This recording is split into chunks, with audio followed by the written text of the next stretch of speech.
오늘은 우리는 교회입니다 26번째 시간으로 사도행전 8장 1절부터 4절까지 말씀을 통해서 흩어진 사람들이라고 하는 제목으로 말씀을 나누겠습니다. 얼마 전 제 흥미를 끄는 뉴스 기사 하나를 보았습니다. 그 뉴스 기사의 제목은 100년 전 에베레스트 도전했다 실종된 산악인 유해 발견이라는 겁니다. 이 뉴스 내용이 뭐냐면 100년 전 세계 최고봉인 히말라야 해발 8,848m 이 에베레스트 산에 세계 첫 등정에 도전했다가 실종된 전설적인 산악인의 유해가 발굴됐다는 겁니다. 이 사진 보시면 여러분 어떻게 생각하실지 모르겠지만 빨간 옷 입고 있는 사람이 옛날에 실종된 사람이 아닙니다. 그 아래에 보면 신발이 하나 놓여 있는데 그게 발견된 사람의 발입니다. 며칠 전 10월 12일 그러니까 바로 얼마 전이죠. 일주일 전의 이야기인데요. AFP에 따르면 내셔널 지오그래픽 다큐멘터리 팀이 1924년 실종된 영국 등반가 앤드류 어바인으로 보이는 한쪽 발 유해를 에베레스트 중부 롱북 빙하에서 찾아냈다고 알려왔습니다. 바로 그게 이 사진입니다. 이 유해가 어떻게 어바인이라고 하는 사람인 줄 알았냐면 이 신에 양말에 이름이 써 있습니다. 거기에 보면 AC 어바인이라고 새겨져 있는 걸 발견하고 이것이 그때 실종된 그 사람의 것이다 라고 하는 걸 확인한 겁니다. 가족들이 DNA 검사를 통해서 진짜 그 어바인의 것인지를 확인하는 작업에 지금 진행 중에 있다고 합니다. 동료였던 조지 멜로리와 함께 에베레스트 등정에 나선 어바인은 정상에서 불과 약 250m 떨어진 8,600m 지점에서 실종된 것으로 알려져 있었습니다. 그러던즉 이 유해가 발견된 건데 이것이 세간의 이목을 집중시킨 이유는 100년이 지나서 발견된 것이기도 하지만 이 사람들이 정상에 올랐냐 오르지 않았느냐가 지금까지 수십 년 동안 세계 산악계에서 논란거리였기 때문에 그렇습니다. 현재 에베레스트의 첫 등정한 기록으로 인정받는 기록은 1953년에 영국 사랑이 에드먼드 힐러리 경과 네팔 셰르파 텐징 노르가이가 올랐다라고 인정받고 있습니다. 근데 만약 이 어바인이 등정에 성공했다면 이보다 첫 등정 기록이 무려 29년이나 앞당겨지는 일인 겁니다. 당시 어바인이 카메라를 갖고 있었던 것으로 알려져 있는데 만약 정상에 올랐다면 당연히 카메라 셔터를 눌렀겠죠. 그곳에서 찍은 사진이 남아있을 가능성이 매우 큰 것으로 알려져 있습니다. 물론 아직 카메라가 발견되지 않아서 여러 유해 일부분들을 다시금 찾아 나서고 카메라도 찾고 있는데 카메라를 찾았을 경우에 이 논란이 종식될 것으로 알려져 있습니다. 근데 이 기사가 저에게 관심을 끌었던 것은요, 어바인의 에베레스트 등정이 사람들에게 실패냐 실패가 아니냐라고 하는 이 성공 논란 때문에 그렇습니다. 많은 사람들이 이 사람이 실패했냐 실패하지 않았느냐라고 논란을 하는데 저는 이 기사를 읽으면서 어떤 생각이 들었냐면 에베레스트 산의 정상에 섰느냐 서지 못하느냐와 상관없이 그의 걸음은 결코 실패한 것이 아닐 수 있다라는 생각을 했습니다. 왜 그러냐? 그가 얼음과 눈투성이의 에베레스트 산의 발자국을 남겼는데 그 발자국을 따라 무수한 사람들이 수많은 도전하기를 반복해왔기 때문에 그렇습니다.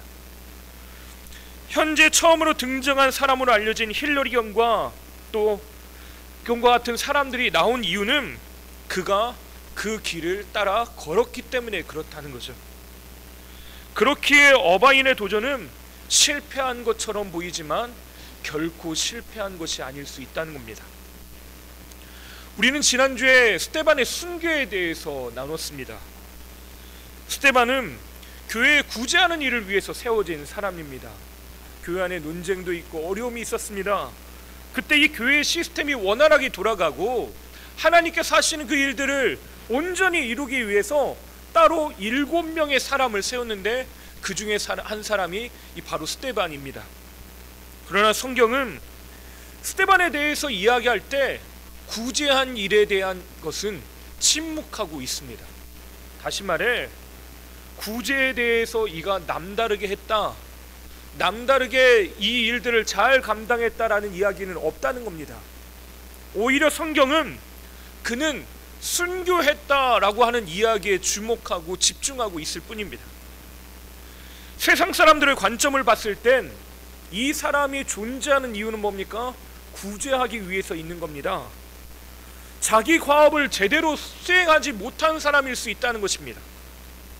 하나님을 거스르는 사람이라는 누명을 쓰고 사람들에 의해서, 환경과 조건에 의해서 아무것도 하지 못하고 허무하게 죽은 사람으로 이해될 수 있는 것이 세상 사람들의 관점이에요. 그러나 하나님은 어떻게 그려내고 있습니까? 비록 그에 대해서 구제에 대한 이야기들은 기록되어 있지 않지만 하나님은 결코 그는 실패하지 않았다라고 말합니다. 왜 그렇습니까? 7장 끝에 있는 딱 한 구절 때문에 그렇습니다. 우리가 지난주에도 한번 읽었는데요, 사도행전 7장 58절 우리 함께 읽어보겠습니다. 성 밖으로 내치고 돌로 칠세 증인들이 옷을 벗어 사울이라 하는 청년의 발 앞에 두니라. 여기서 한 사람, 이 스데반의 순교를 통해서 딱 한 사람이 등장하기 때문에 그렇습니다. 스데반은 어바인처럼 아무도 가보지 않았던 길에 발자국을 내었습니다. 지금까지는 너 예수 믿으면 죽어 라고 위협을 했지 실제로 죽는 일은 없었습니다. 근데 이제 죽는 일이 따릅니다. 그리고 그 발자국을 누가 따라가게 됩니까? 바로 우리가 잘 알고 있는 바울, 사울이라고 하는 청년이 그 길을 따라가게 됩니다. 스데반의 순교의 순간에 주목하여 절정으로 치닫고 있는데, 영화로 구성하자면 카메라 앵글이 스데반이 돌에 맞아 죽는 것 가운데 예수님을 하늘을 눈을 들어 예수님을 바라보고 있는 장면에 주목하여서 카메라 앵글이 집중하고 있었을 것입니다. 근데 그 카메라 앵글이 점점 다른 사람에게로 옮겨가는 겁니다. 그리고 찡그린 얼굴로 그것을 침묵 가운데 지켜보고 있는 한 사람이 클로즈업 되는데, 그것이 바로 사울이라고 하는 청년 바울이라는 거죠. 지금까지 이야기는요, 예루살렘 교회 사도들의 이야기들, 그 사도들을 중심으로 한 이야기들이 지금까지 그려져 왔습니다. 베드로와 요한의 이야기, 그들의 이야기뿐만 아니라 그들을 통해서 예수를 믿게 된 사람들의 이야기가 기록이 되어 있는데, 갑자기 핍박자로 알려져 있는 이 사울에게 클로즈업 돼서 집중하게 되는 것입니다. 이 사건은 바울의 인생에 있어서 깊은 파장을 일으킵니다. 캘리포니아에 있는 나비의 날개짓이 브라질에서 허리케인을 만들 수 있다는 가설처럼 실패한 것처럼 보이는 스데반의 순교가 그의 인생에서 놀라운 변화의 시작점이 될지는 누구도 몰랐던 것입니다. 그에게 있어 죽음의 순간에도 초연하게 예수의 이름을 부르며 예수의 이름으로 기도하는 스데반은 정말로 이해되지 않는 말 그대로 충격이었을 것입니다. 그래서인지 이 바울은요, 사울은 이 마음속에 이런 사람들은 내가 반드시 없애야 되겠다라고 하는 그런 의무감, 책임감, 사명을 마음속에 품게 됩니다. 부활하신 예수님을 만나기 전에 그래서 이 바울은 어떻게 행동했습니까? 우리 1절 말씀을 함께 읽어보겠습니다. 사울은 그가 죽임당함을 마땅히 여기더라. 그날에 예루살렘에 있는 교회에 큰 박해가 있어 사도 외에는 다 유대와 사마리아 모든 땅으로 흩어지니라. 이 사울은 어떻게 했다고요? 스데반이 돌에 맞아 죽는 것을 너무나도 당연한 것으로 여겼답니다. 마땅히 여기더라. 거스르고 율법을 파괴하고 혼미케 하고 혼돈케 하는 이 사람, 이 극악무도한 사람을 없애는 것이 너무나도 당연한 일이고 잘한 것이다 라고 생각했다는 거죠. 그래서 그는 이렇게까지 행동합니다. 3절 말씀을 보니까 3절 우리 함께 읽어보겠습니다. 사울이 교회를 잔멸할세 각 집에 들어가 남녀를 끌어다가 옥에 넘기더라. 첫 번째로 교회를 어떻게 했다고? 잔멸하려고 했답니다. 이 잔멸하다라고 하는 번역된 이 헬라어는요, 무슨 뜻을 가지고 있냐? 포도원에 뛰어든 멧돼지가 이 포도원 전체를 망가뜨리는 그런 상황을 묘사한 것이 이 잔멸하다라고 하는 헬라어가 가지고 있는 의미입니다. 우리나라도 그렇죠. 밭을 잘 갖고 놓으면 멧돼지가 와서 다 파먹고 밭을 못쓰게 망가뜨리는 거. 지금 교회가 있는데 교회 이것저것을 해짓고 다니면서 모든 걸 다 망가뜨리더라는 것입니다. 한마디로 폭력적이고 잔인한 방법으로 아예 그리스도인의 씨를 말려야 되겠다라고 생각한 것을 교회 안에서 하고 있다는 것입니다. 심지어 대제사장의 영장을 받아다가 가택수색까지 합니다. 남녀, 그 각 가정에 있는 사람들, 그 사람이 어떤 사람인지와 상관없이 예수 믿는다면 끌어가다가 옥에다가 가뒀습니다. 혹시 그에게 혐의점만 있어도 마치 군사정권 시대처럼 그 사람을 감옥에 가다가 그 사람을 어렵게 만드는 것입니다. 사울은 여기서 그치지 않습니다. 이것을 예루살렘, 더 나아가 이스라엘의 경계 안에서만 한 것이 아니라 이 열정이 얼마나 대단했는지 국외까지, 해외로 출장까지 나갑니다. 종교적인 이유로 오늘날 의하면 망명한 사람들이 있었겠죠. 숨어 지내는 이들이 있습니다. 흩어졌다라고 할 때, 이 각 사람들이, 모든 사람들이 흩어졌다라고 말할 때 그냥 예루살렘을 넘어서 그 이스라엘의 경계 안에서 흩어진 것이 아니라 해외로 각 지역으로 흩어집니다. 우리가 잘 알고 있는 구브로와 안디옥, 이런 곳으로 사람들이 다 흩어지게 돼요. 근데 그 사람들을 어떻게 하려고 했다고요? 잔멸하기 위해서 대제사장으로부터 영장을 받아가 이 공문을 그 지역에 있는 회당에다가 가져다 줍니다.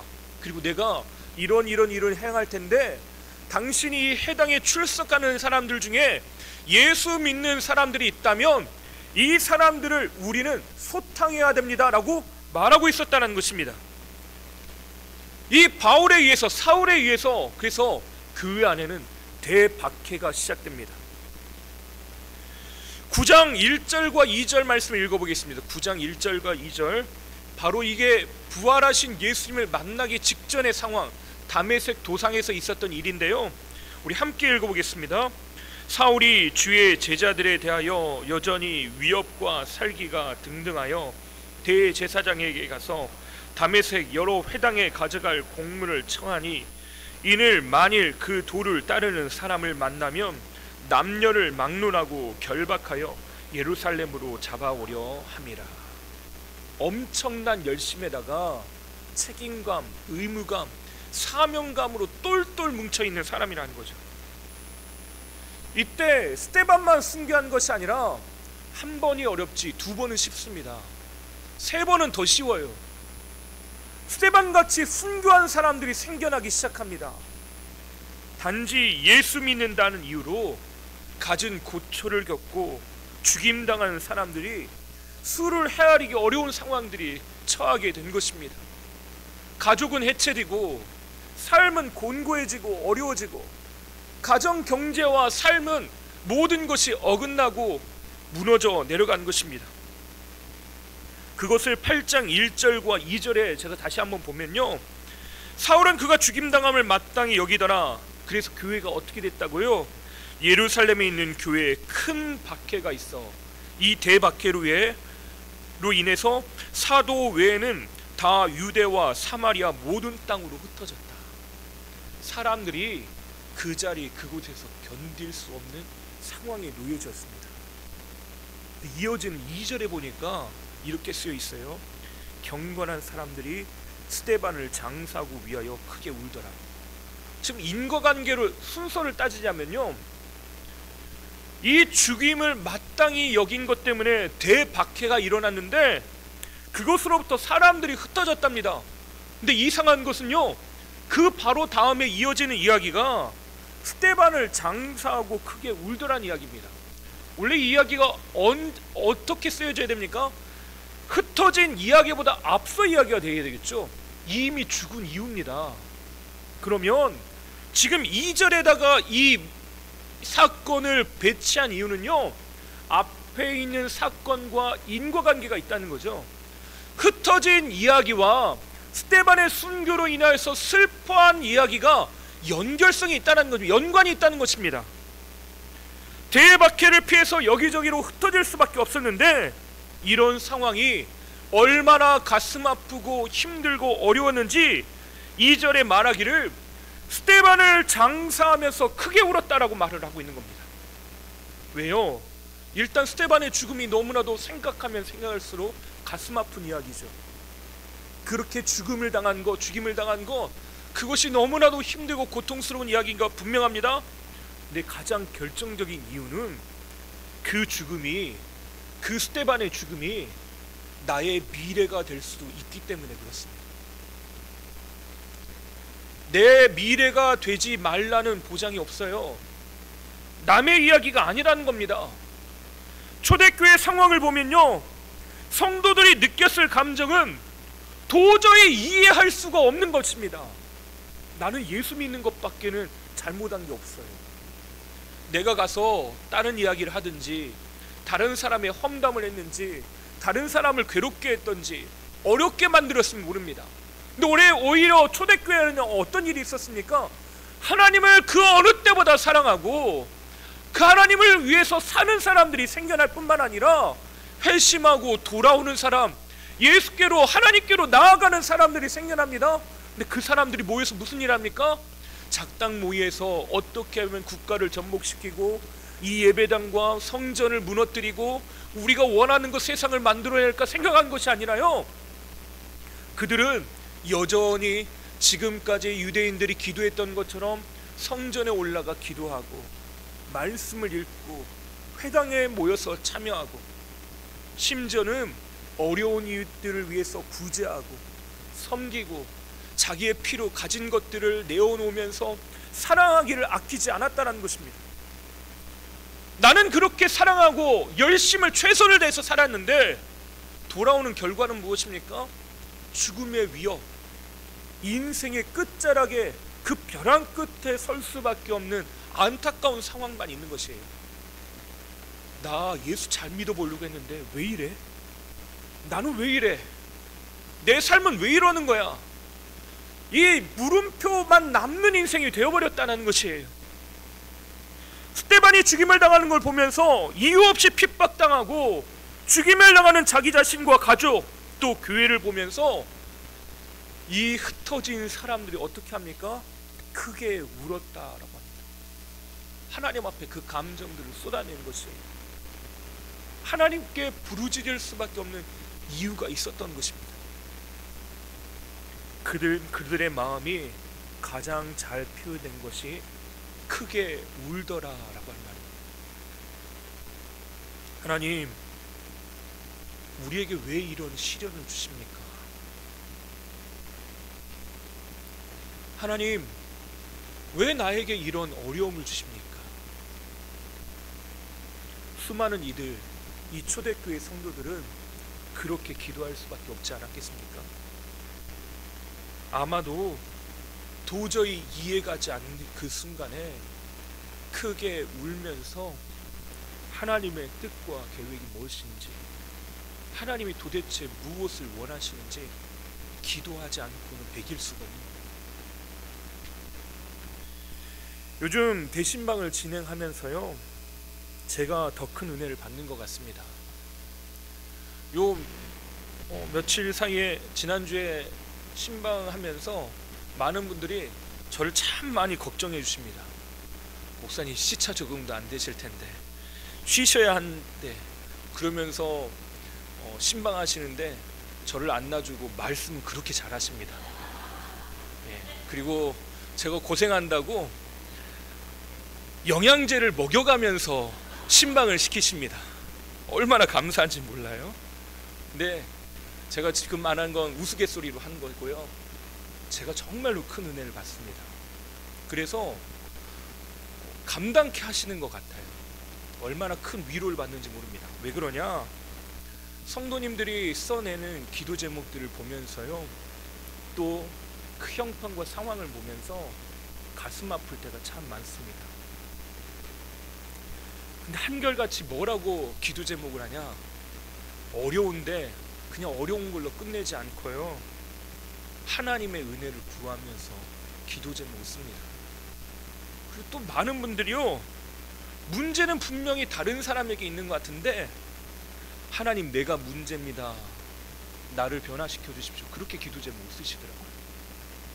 제가 보면서 얼마나 감사하고 배우는 게 또 많은지 모릅니다. 근데 신방 중에 어떤 분이 이런 이야기를 하시더라고요. 목사님, 요즘 이렇게 힘든데 하나님께서 원하시는 것이 무엇인지 들으려고 귀 기울이려고 합니다. 이 말씀을 듣는데 저도 모르게 울컥하더라고요. 왜냐? 그분의 복잡한 상황과 형편이 제가 누구보다도 잘 알고 그 마음을 할 때 그 마음이 어떤 것인지 느껴졌기 때문에 그렇습니다. 그럼에도 불구하고 하나님 앞에서 마음을 지키고 하나님께 집중하는 그 모습이 얼마나 귀하고 소중했는지 모릅니다. 초대교회 상황이 딱 그렇습니다. 도저히 이해가 되지 않아요. 인간의 형편으로는 대박해의 시대가 올 것이라고 누가 알았겠습니까? 나는 지금 예수님을 믿고 너무나도 행복하고 좋은 시간들을 보내고요, 심지어는 교회 안에서요 3,000명, 5,000명 수많은 허다한 사람들이 교회에 더해지는 것을 보면 내가 교회 다닐 맛이 나는 거예요. 여러분, 우리 교회가 날이 갈수록 사람들이 늘어가고 교회가 은혜가 충만하다고 하면 교회 다니는 것이 자랑스럽지 않겠습니까? 너무나도 행복하고 좋을 거예요. 그런데 초대교회 안에 그런 일들이 있었는데 박해가 찾아오는 겁니다. 그것도 이유가 예수 잘 믿는다는 이유 때문에. 그래서 어떻게 됐다고요? 1절에 보니까 다 유대와 사마리아 모든 땅으로 흩어지니라. 어려운 지금 현실 앞에서 놓여 있다가 그들은 흩어질 수밖에 없었답니다. 그런데 놀라운 일이 일어납니다. 흩어졌는데 그들이 어떻게 했다고 기록하냐? 4절 말씀 우리 함께 읽어보겠습니다. 그 흩어진 사람들이 두루다니며 복음의 말씀을 전하였어요. 여러분, 너무 충격적이지 않습니까? 제가 오늘 말씀을 준비하면서요, 온몸에 소름이 돋는 것을 넘어서요, 온몸에 전율이 느껴졌습니다. 와, 진짜 대단하다. 눈물 나는 인생을 살고 있습니다. 지금 형편은요 완전히 망가졌어요. 망가질 대로 망가졌습니다. 사람들이 손가락질하겠죠. 그렇게 될 걸 예수 왜 믿냐? 그렇게 해서 그 자리에 살지 못하고 흩어졌습니다. 근데 흩어졌는데 그들이 어떻게 했다고요? 그 순간에도 그 복음, 주님의 나라를 전했답니다. 이 복음이 뭡니까? 그래도 하나님이 나를 사랑해. 그래도 하나님이 우리를 사랑해. 그래도 하나님의 우리를 구원하시기 위해서 이 땅에 오셨어 라고 하는 것이 복음입니다.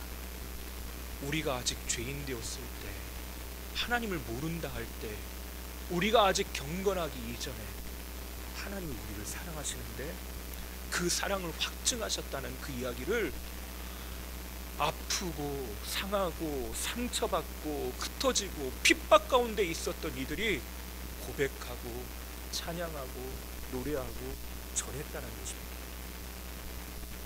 예수님의 사랑을 전했대요. 왜 전할 수밖에 없었을까요? 십자가의 사랑이 바로 죽음을 각오한 사랑이기 때문에 그렇습니다. 십자가는 저주와 박해 속에서 피어난 아름다운 꽃과 같기 때문에 그렇습니다. 스데반 같은 집사 빌립은요, 그래서 어떻게 하냐? 사마리아 성에 내려가 복음을 전합니다. 언제 그렇게 했습니까? 이 핍박 가운데 있을 때, 죽음의 위협 앞에서, 이해되지 않는 환경 속을 살아갈 때, 이 빌립이 사마리아 성에 내려가 복음을 전합니다. 우리 5절과 6절 말씀 함께 읽어볼까요? 빌립이 사마리아 성에 내려가 그리스도를 백성에게 전파하니 무리가 빌립의 말도 듣고 행하는 표적을 보고 한 마음으로 그가 하는 말. 와, 더 놀라운 건요, 이렇게 엄청난 핍박이 있는데 사마리아에서 어떤 일이 일어났다고요? 구원받는 사람들이 있더라는 것입니다. 여전히 예수를 따르는 사람들이 일어나고 세워져 가더라는 것입니다. 그 복음 때문에 살아나는 사람들이 있더라는 것이에요. 여러 어려움과 상황 가운데 있을 때 그 예수님 때문에 생명을 얻고 소망을 얻고 살아나는 사람들이 있었다라는 것입니다. 결국 그 핍박과 눈물이 어떻게 바뀌게 됩니까? 8절 말씀 우리 함께 읽어보겠습니다. 8절입니다. 8절입니다. 함께 읽어보겠습니다. 그 성에 큰 기쁨이 있더라. 여러분, 2절에서 뭐라고 했습니까? 크게 울더라. 울었는데 어떻게 바뀌었다고요? 큰 기쁨이 있더라. 이해되지 않는 상황 때문에 크게 울었습니다. 나의 형편과 상황이 어떻게 살아야 될지 모르는 그 어려움 가운데 있어서 크게 울었습니다. 근데 8절에 보니까 그 복음 때문에 어떻게 했다고요? 큰 기쁨으로 바뀌는 사건이 있게 됩니다. 십자가의 사랑, 그 사랑의 꽃을 이 집사 빌립은 피워낸 것입니다. 그래서 초대교회는요, 스데반의 순교를 보면서요, 실패한 것처럼 보이지만 결코 실패한 것이란 말하지 않습니다. 실패한 것처럼 보이지만 결코 실패한 것이 아닙니다. 오히려 그 스데반의 순교는요, 교회가 걸어가야 될 길, 나아가야 될 길, 그 복음이 무엇인지를 더 명확하게 하게 됐더라는 것입니다. 그리스도인이란 바로 이런 사람입니다. 존재 자체를 완전히 바꾸는 사람.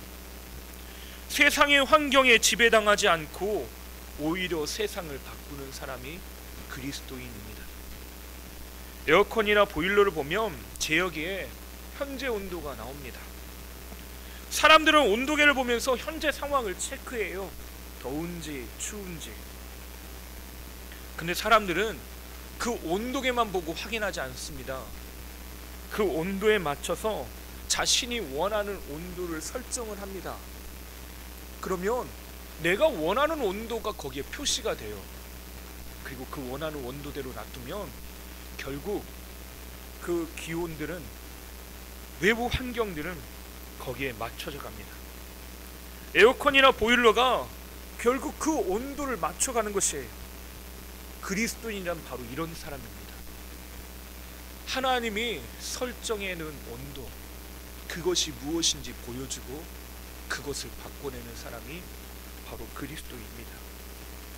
세상의 온도를 보여주는 것, 그것으로 끝내지 않고 세상의 온도를 바꾸는 사람이 그리스도인입니다. 1절에 나오는 우리말 흩어지다라고 번역된 헬라어는요, 디아스페이로라고 되어 있는데, 이 단어로부터 흩어진 사람이라고 하는 말 한 번쯤은 들어보셨을 것 같습니다. 디아스포라라고 하는 말이 나왔습니다. 본래 디아스페이로라고 하는 이 말은요, 농부가 씨를 사방으로 두루 흩어 뿌리는 행동을 표현한 동사입니다. 농부가 씨를 뿌려 흩어 뿌린다라고 하는 말이 디아스페이로라고 하는 말인데, 중요한 것은 이 씨를 뿌릴 때요, 씨는 자기 자신이 어디로 뿌려질지 모른다는 것이에요. 시 스스로가 내가 어디에 뿌려질지 결정하지 않습니다. 결정할 수도 없고요, 심지어 알지도 못합니다. 그것은 오직 농부에 의해서만 결정되는 것입니다. 결국 다 흩어지니라 라고 번역된 이 말은요, 핍박과 환난이 주어졌는데 하나님께서는 그것을 선으로 어떻게 사용하셨냐? 당신의 섭리에 의해 그들을 흩으셔서 하나님의 뜻과 계획을 이루는데 사용하시더라는 겁니다. 세상을 변화시키는 그리스도인을요, 온 세상에 흩어 뿌리셔서 그곳에서 싹이 나고 꽃이 피우고 의의 나무로 자라게 하시더라는 것입니다. 우리는 흔히들 교회를 일컬어서 모이는 교회, 흩어지는 교회라고 하는 표현을 쓸 때가 있습니다. 교회는 모이는 교회만 될 것이 아니라 흩어지는 교회도 되어야 됩니다 라고 하는 말이 많은 선교학자들이 이야기하고 있는 것입니다. 모이는 교회라고 하는 건 예배를 우리가 드리는 이 대그룹 예배를 말합니다. 흩어지는 교회는 무엇입니까? 각자 사명의 자리 가운데 하나님의 사람으로 서는 것을 말합니다. 교회된 우리를 하나님께서 어떻게 하기를 원하시냐? 흩어 뿌리신대요. 세상 가운데 빛으로 소금으로 살아가도록 우리를 흩어 뿌리셨답니다. 때로는 그것이 어려움이고 큰 아픔일 수 있습니다. 내 의지대로 되는 일들이 없을 때도 있습니다. 하지만 하나님이 거기에서 기대하는 것이 무엇입니까?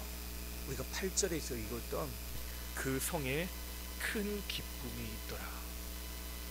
하나님은 우리를 통해서 그 기쁨이 선포되어지고 전해지길 원하십니다. 크게 울더라 라고 했던 그 상황을 기쁨으로 바꿔내는 그 일들을 하나님이 하기 원하시더라는 거죠. 이 땅에 하나님의 나라가 임하게 하는 것, 그것이 바로 흩어지는 교회가 해야 하는 것입니다. 예수님의 십자가 사랑을 흩어진 그 자리에서 피워내기를 하나님께서 바라시더라는 거죠. 그러면 오늘날 우리는 어떻게 해야 됩니까? 흩어진 자리에서 그 십자가의 사랑을 꽃피워내어야 합니다. 눈물 나고 크게 울더라 라고 했던 그 상황을요, 그 성에 큰 기쁨이 있더라 라고 하는 걸로 하나님이 바꿔내기를 원하셔요.